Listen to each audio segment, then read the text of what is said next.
This afternoon after a Neenah apartment fire. That fire broke out on the second floor of a unit in the Neenah Court complex. That's on Marathon Avenue. We're told that 2 people were taken to a local hospital for burns and smoke inhalation.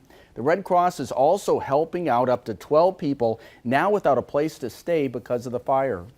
As I understand, when our first crews arrived, they had a large amount of smoke and fire showing from the back side of the structure where we currently are at, and they pulled a line to go inside and extinguish the fire. Told by investigators, none of the smoke detectors were working in the unit where the fire started. However, smoke alarms did go off in other areas of that building. Another fire this morning